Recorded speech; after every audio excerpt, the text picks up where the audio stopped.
Hello again, guys, and welcome back to Some Beer Brewing.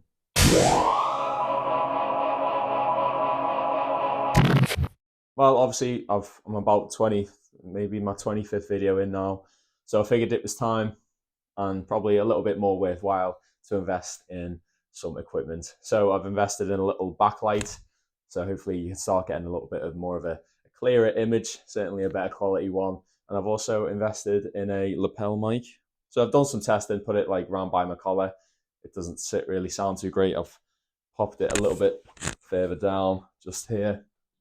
But yeah, and it also means I can kind of walk around the brewery now and be a bit further away from the camera, but also obviously it's going to be interesting. I think when I'm brewing and there's lots of other noises going on around me, how it kind of deals with that.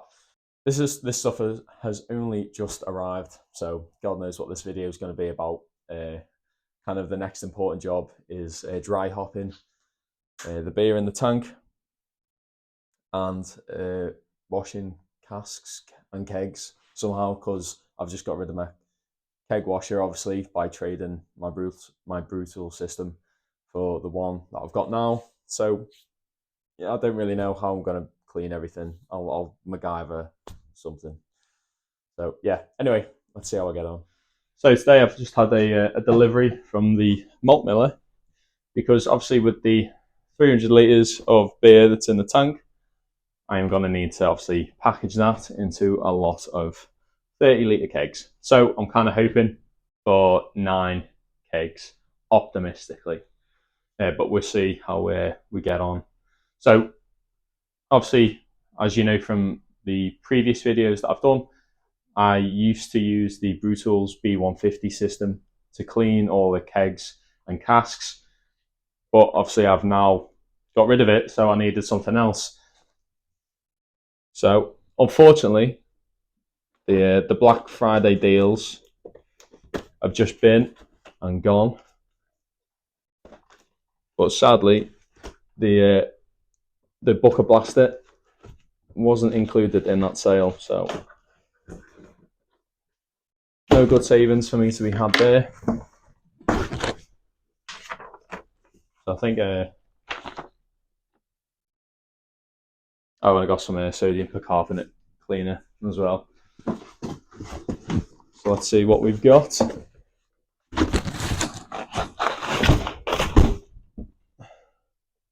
It's got our bucket. Okay. Obviously, the malt miller do have own video all about this, but so you can obviously go and have a look at that if you want to see a little bit more info about it. But I just thought I'd give it a go, see if it works. I was like, worst case scenario, I can just use it for the 19-litre kegs that I have. Fixtures and fittings.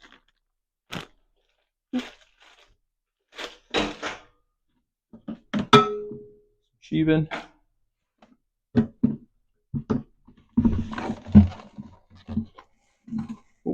The pump obviously in there. Yeah, and an empty bucket.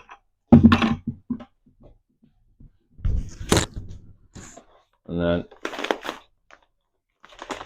some sodium percarbonate cleaner.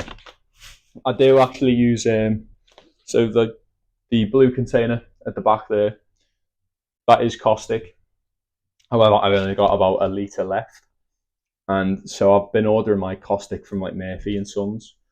So I think one of them drums cost like £30, but the shipping was like 70.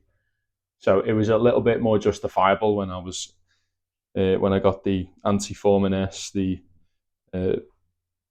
Steri-Cleanse, the acid, the peracetic acid.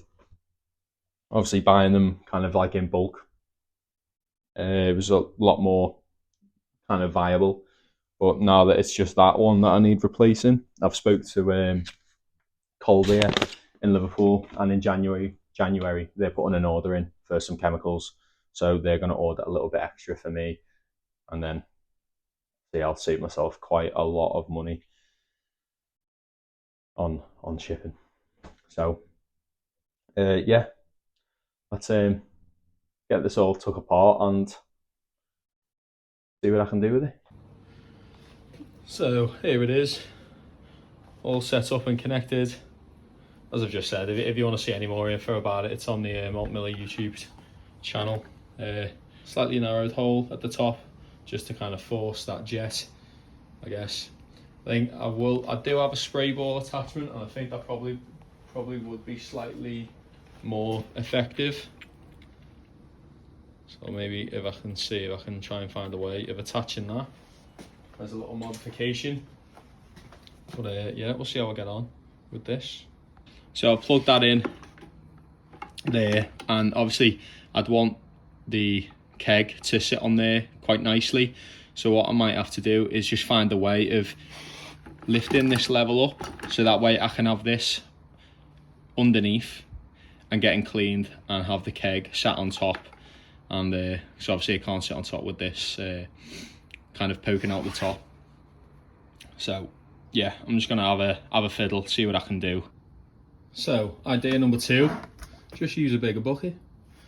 So as you can see now, that should pop just out the top, but I might need some kind of extension just to try and make it go further up into the keg. I don't know, we'll just see how I get on with this.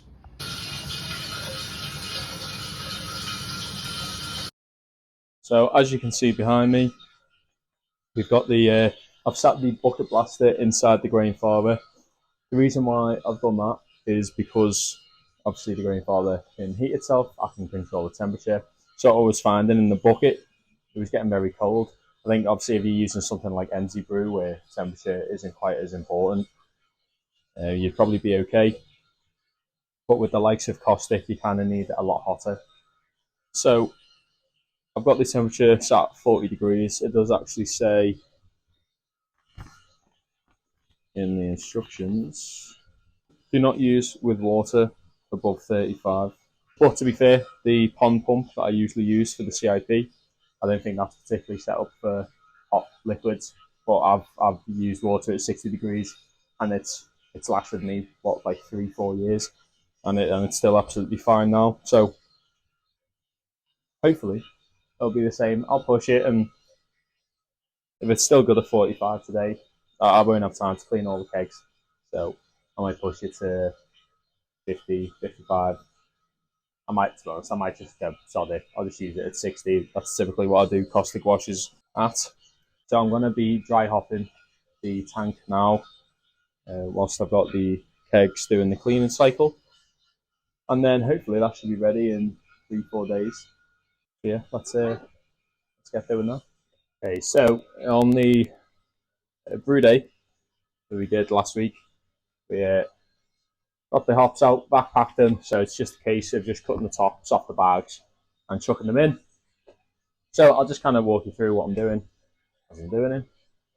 So I'm gonna get myself just a touch of acid because we are a touch on the higher side, and when you add the dry hops in, that's obviously gonna go up as well. Maybe got about 20 mil there. I won't add all of that in.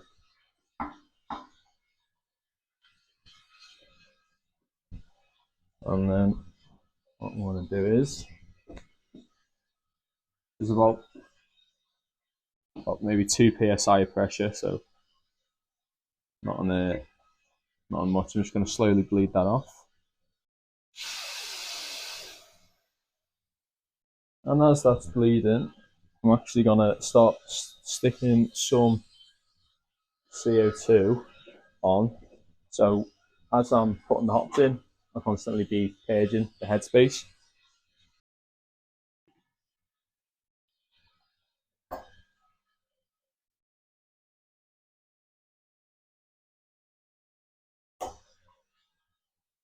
That headspace is now purging. Got that set quite low. Just a bit. I'll just turn this off a sec. You should be able to hear that purging off. So I'll just let that continue purging. for a sec. And I'll just cut the corners of the bags.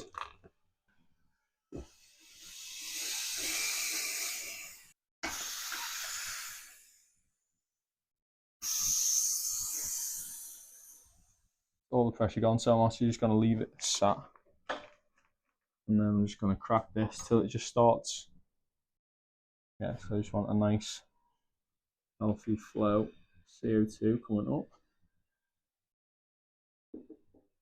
Like that. And this up. I can feel slight CO2 pressure. Then a little bit more.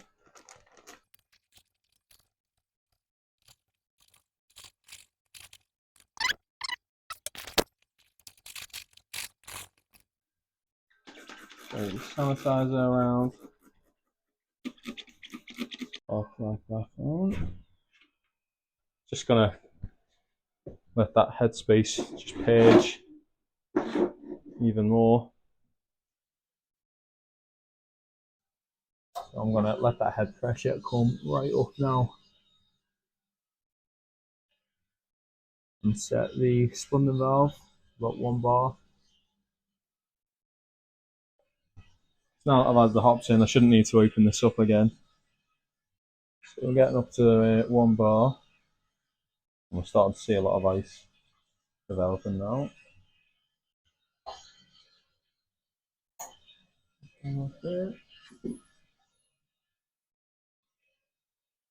Wonderful. I'll just give the top a wipe down and jobs are good. As you can see, the pressure's at 1 bar there. I've got the spunding valve next to it and the pressure vacuum relief valve next to that as a backup should that valve fail.